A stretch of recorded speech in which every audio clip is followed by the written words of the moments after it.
Soumise. Au lendemain de la mobilisation avec des syndicats tous présents, mais pas unis, le gouvernement Adrien Quatennens compte sur ces divergences de fond pour faire avancer les discussions avec la CFDT dès cet après-midi. Il a raison, Édouard Philippe, d'être raisonnablement optimiste.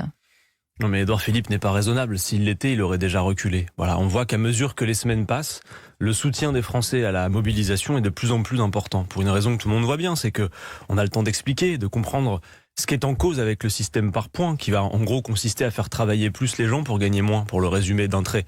Donc non, la seule chose qui serait raisonnable de faire pour que l'on passe de bonnes fêtes, c'est qu'Emmanuel Macron reconnaisse sa défaite. Idéologiquement, il n'y a pas la place en France pour imposer le modèle par points qui va contenir les dépenses consacrées aux retraites, mais si et qui va donc effectivement aggraver les choses. Si demain, à la faveur des discussions, il y a une meilleure prise en compte encore de la question essentielle de la pénibilité, difficile de dire qu'il n'y a pas d'avancée. Le cœur de l'affaire, Sonia Mabrouk, c'est bien l'émergence du système par points, qui va en quelque sorte faire de la variable d'ajustement la vie des gens. C'est-à-dire en gros à quel âge vous partirez. Et on sait que ce sera toujours plus tard.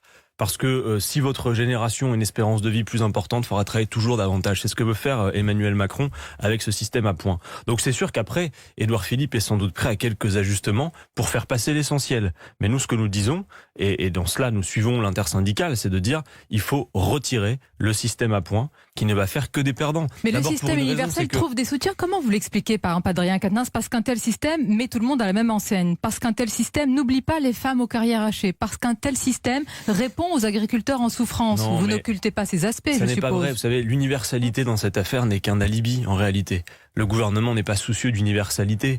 Son souci... Qu'est-ce qui vous fait dire ça? Regardez, par exemple, c'est le gouvernement quand même qui nomme aujourd'hui Monsieur Petraveski pour remplacer Jean-Paul Delevoye.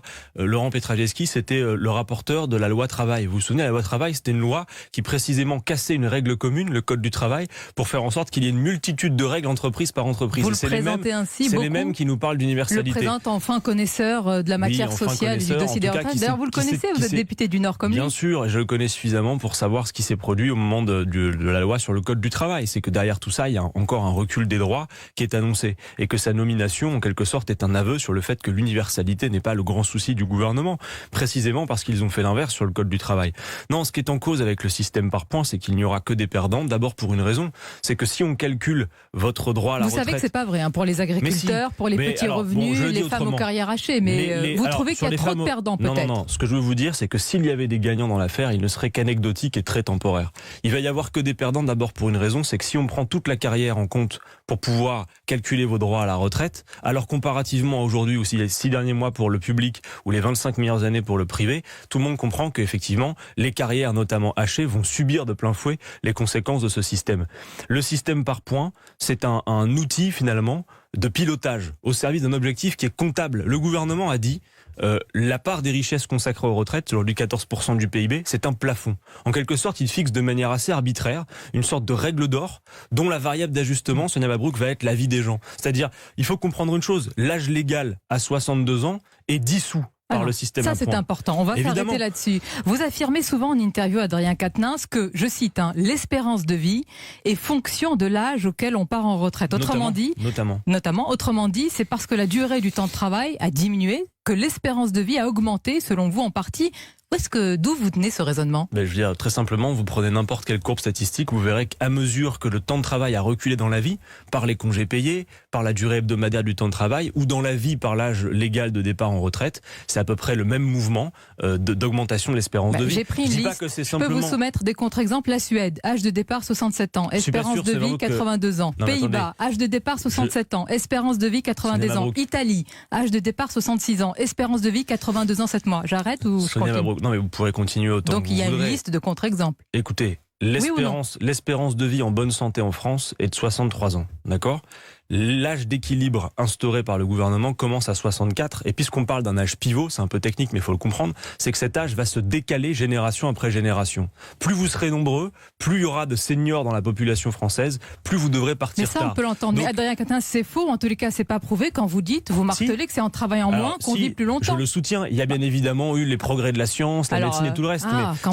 Mais jamais dit le contraire. C'est ça que je dis bien, c'est notamment du fait du recul du temps de travail dans la vie. Il y a quand même beaucoup de contre-exemples, même dans ce notamment. Non, écoutez, on peut faire toute l'interview là-dessus. Moi, ce que je vous dis, c'est l'un de vos arguments. Oui, c'est l'un de nos arguments, effectivement. Emmanuel Macron nous dit, comme on vit plus longtemps, il faut travailler plus longtemps. Moi, je le dis, Monsieur Macron, c'est notamment parce que l'on travaille moins longtemps que l'on vit plus longtemps. Le notamment a dû m'échapper dans les autres interviews. Oui, mais surtout dire une chose, c'est qu'effectivement, votre espérance de vie est notamment fonction de l'âge auquel vous pouvez partir en retraite. Et puis surtout, moi, je veux interroger cette logique. Pourquoi toujours travailler plus longtemps alors que la productivité a augmenté, qu'un salarié français aujourd'hui produit en moyenne 3 fois plus, Sonia Mabrouk, dans les années 70. Vous êtes pour une retraite à 60 ans. Bienvenue dans les années Mitterrand. C'est un peu un retour vers le passé, ça ne veut pas dire que c'est négatif. C'est un formidable progrès, à l'inverse, Sonia Mabrouk. Entendez bien ça. À quoi bon travailler plus longtemps que le temps nécessaire à la production de ce dont nous avons besoin? Là, ça devient un débat philosophique. Oui, mais il est intéressant, non? Parce que en quoi le fait de travailler plus serait un progrès? Non, le progrès, ça a toujours été de dire, si on augmente la productivité, s'il y a beaucoup de choses qui ont soulagé notamment le travail de l'homme, gagnons du temps, libérons du temps. Vous savez, la retraite, c'est un nouvel âge de la vie, c'est positif, on s'engage pour soi, pour ses proches, on fait de l'engagement associatif, on voyage, on fait un tas d'autres choses. Non, mais si vous voulez... Avant de profiter de la vie, est-ce qu'on peut profiter de Noël? Pas de trêve, est-ce que vous le regrettez? Attendez, je vais venir à la trêve juste après. Moi, je voudrais juste résumer la logique. Emmanuel Macron a un objectif d'abord comptable, ne pas accorder une part supérieure de richesse aux retraites, ce qui est en rupture avec tout ce qui a été fait jusqu'à présent. À mesure que la part des seniors dans la population de ce pays a augmenté, on a toujours augmenté la part des richesses consacrées aux retraites, tout le monde le comprend. Et c'est la raison pour laquelle, comparativement à nos voisins européens, et vous vous inquiétez d'une paupérisation de ces seniors, a été plutôt contenu.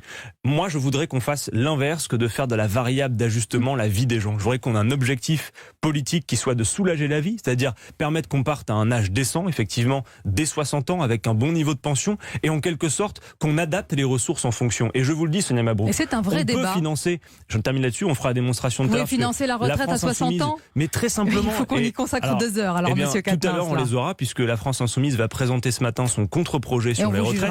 Et il ne s'agit pas de raser gratis, il s'agit de montrer qu'on peut être effectivement complet. Juste un exemple.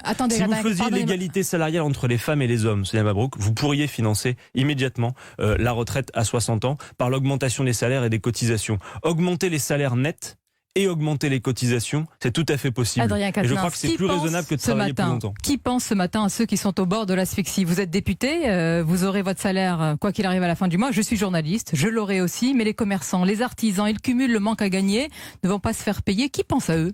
Qui en parle? Ils sont pas dans la rue. Les artisans, les commerçants, même si pour eux la grève est difficile, ils ont intérêt, les artisans et les commerçants, à ce que les retraités de ce pays aient un niveau de... Écoutez-moi. Pour certains, qui sont au bord de la faillite, ils ont intérêt. Je m'adresse depuis votre micro ce matin aux artisans et aux commerçants. Et je leur dis, vous avez intérêt à ce que les retraités de ce pays aient un niveau de vie digne qui leur permette notamment de faire appel à vos services et de consommer.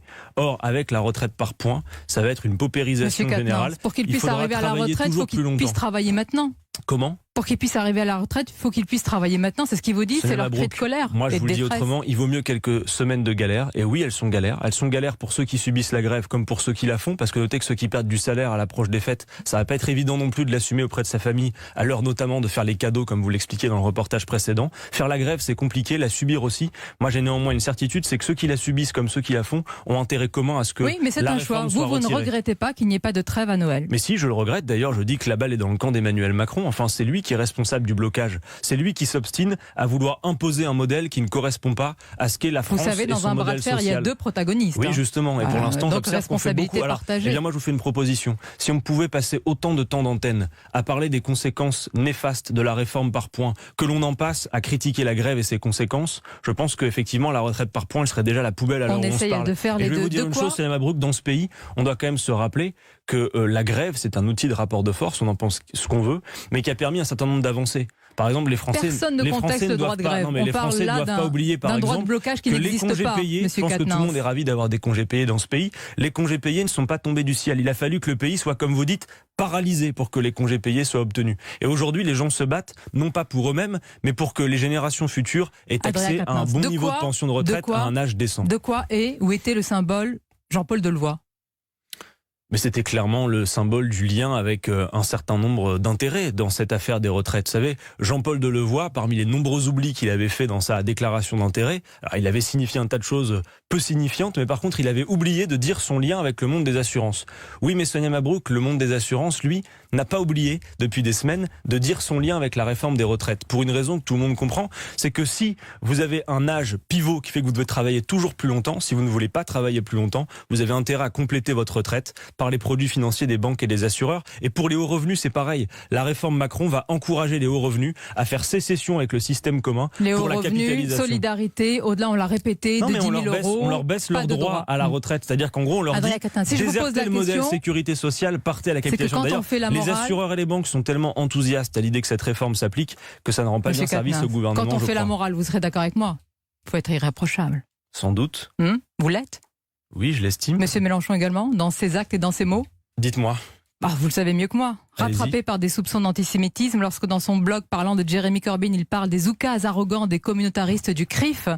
Et on ne peut pas faire le reproche à Jean-Luc Mélenchon de ne pas connaître le poids des mots. Il les connaît très bien, peut-être mieux que quiconque. Justement, je veux dire, je dénonce avec la plus grande fermeté à votre micro ce matin l'instrumentalisation de l'antisémitisme à des fins politiques. D'accord ? Parce que c'est bien de ça dont il s'agit. Il y a beaucoup trop d'antisémites dans ce pays pour qu'en plus on s'autorise à en inventer. D'accord ? Aucune once d'antisémitisme, aucune dérive. Attendez, Jean-Luc Mélenchon, la France insoumise, nous sommes des combattants antiracistes convaincus. Rappelez-vous par exemple quand il s'est agi de marcher pour Madame Knoll, cette femme qui avait été assassinée en raison de ses convictions religieuses parce qu'elle était juive. Il avait été écarté de la manifestation, Monsieur Mélenchon, à ce moment-là. Nous y étions allés et des milices d'extrême droite nous avaient craché dessus et craché sur des députés en écharpe. Donc nous n'avons pas de leçon à recevoir. Par contre, il est absolument intolérable que, effectivement, la question de l'antisémitisme soit sans cesse instrumentalisée dans des discussions politiques. Les mots frappent quand même dans le blog. Bon. Il vaut mieux pas suivre en tous les cas Jeremy Corbyn, on voit où cela mène. Mais Jeremy Corbyn, précisément, vous voyez, c'est ce que disait Jean-Luc Mélenchon, il a passé son temps à devoir se justifier d'accusations sans preuve d'antisémitisme. Peut-être parce qu'il y avait de forts soupçons. Ce qu'il disait, c'est que, nous ne subirons pas le même sort en réalité, parce que nous sommes des antiracistes convaincus qui n'avons pas de leçons à recevoir sur ce sujet. Merci, et que l'instrumentalisation affaiblit le combat contre les racistes et les antisémites par ailleurs. Merci d'avoir été notre invité ce matin sur Europe 1. Merci.